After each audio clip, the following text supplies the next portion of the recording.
Did you know that celebrating New Year's on January 1st is a Western idea? Get out! It can't be! Oh yeah, it can! How so? Well, that's what we're gonna find out today. Welcome to English Stripped Bear. With B. Barrington. Today, we'll be talking about the New Year's holiday and how it's celebrated differently in America.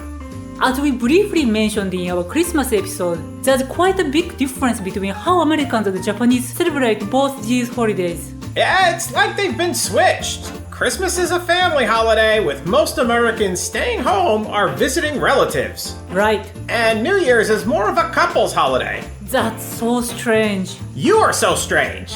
These are Western holidays, so you're the one doing something odd. New Year's is not Western. The concept of New Year's is not Western. Every culture has that. However, celebrating New Year's on January 1st is a Western tradition, which was started by the Romans.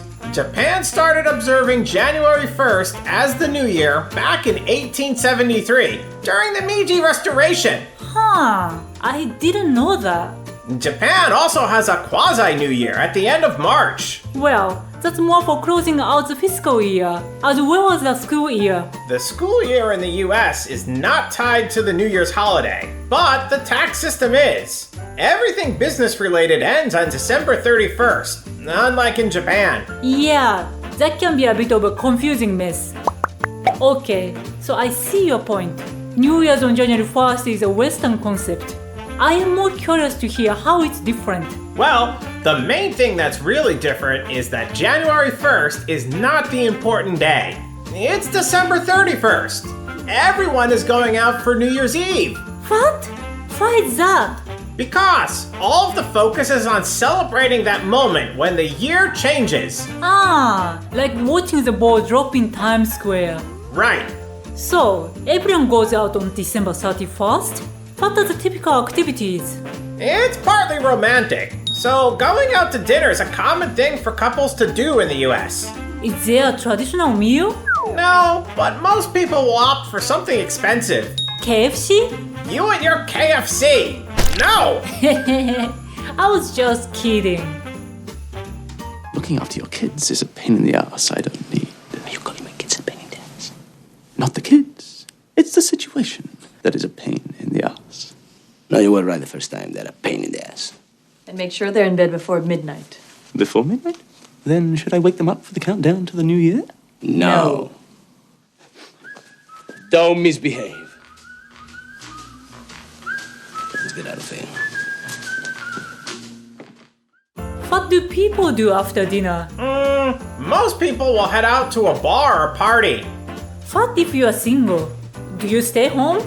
No, not at all. If you're single, you won't go out to dinner. Instead, you'll go out to a bar or party directly. So, unlike Valentine's Day, it's not a big deal if you're single.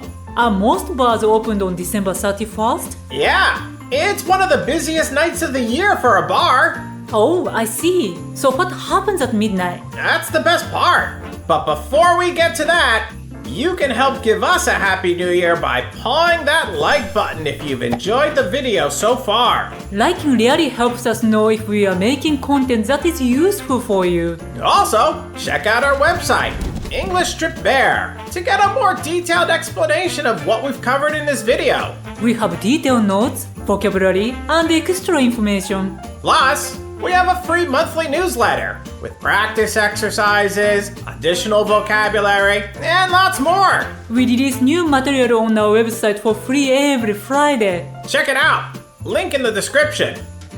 Okay, so tell me what happens at midnight. Well, as the new year approaches, the party will quiet down so everyone can count down the last 10 seconds of the year. Oh, that sounds nice.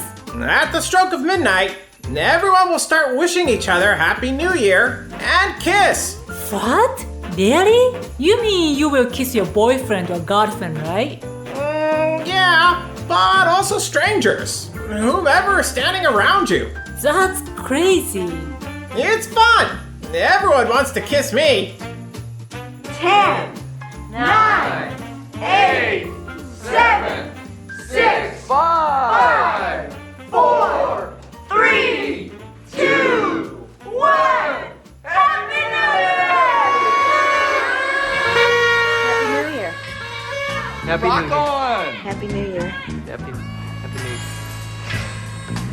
you're wondering. If I were in America, I would try to stand next to a cute guy at midnight. You'll probably chase all the guys to the other side of the room. Not cool. I suppose if everyone has been drinking already, you might have a shot. The good news is that it's also customary to drink champagne at midnight. Why champagne? Champagne is a very lavish alcohol, which is linked to the aristocracy. Since the New Year is a big celebration, it's become linked with the holiday. That makes sense. Even better, most bars will give out a glass of bubbly, served gratis, at midnight. Ooh, that's really nice. Yeah, it's a great way for a bar to show their appreciation to their patrons. Yeah, that usually doesn't happen in Japan. The last really big New Year's tradition that we have at midnight is Auld Lang Syne. What's that? It's the New Year song. You've heard it. I don't think so. You have. Let me change the record.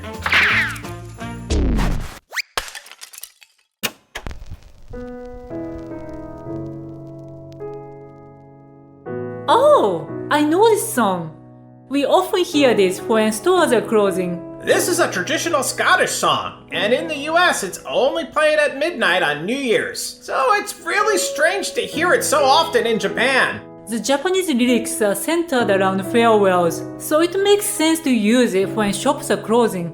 The original Scottish lyrics are also about saying goodbye, so it's quite fitting to use the song at year's end.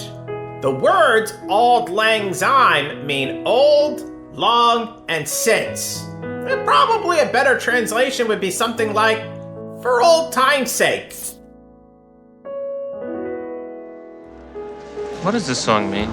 My whole life, I don't know what this song means. I mean, should old acquaintance be forgot? Does that mean that we should forget old acquaintances? It doesn't mean that if we happen to forget them, we should remember them, which is not possible because we already forgot them. Well, maybe it just means that we should remember that we forgot them or something. Anyway, it's about old friends.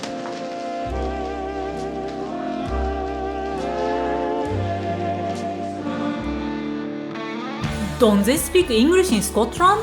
They do, but there's a distinct dialect, a kind of variety of English. It's different. I didn't realize there was a Scottish language. I'm sure there's a lot of things you don't know. Be nice. It's the New Year. Should that be my New Year's resolution? New Year's resolution? What's that? Oh, that's the other really big tradition we have for New Year's. I'm all ears. Since it's the New Year, there's a feeling of a fresh start. So we make some promises to improve ourselves. Like a goal? Yeah, we try to do something that's good for ourselves. What kind of resolutions can you make? It can be anything you want. It's a really open concept. So I can say something like, I want to improve my English this year. Yeah, that's a great resolution. Thank you. You don't have to stop at one. Many Americans make a few resolutions. Oh, interesting. Yeah, it's a great way to start off the year. It sure is. I'm afraid I'm a bit hungover. Wish I could be lying with my head in the toilet like all normal people. New Year's resolution, drink less. Oh, and quit smoking.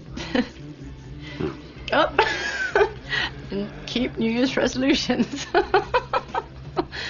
Oh. And stop talking total nonsense to strangers.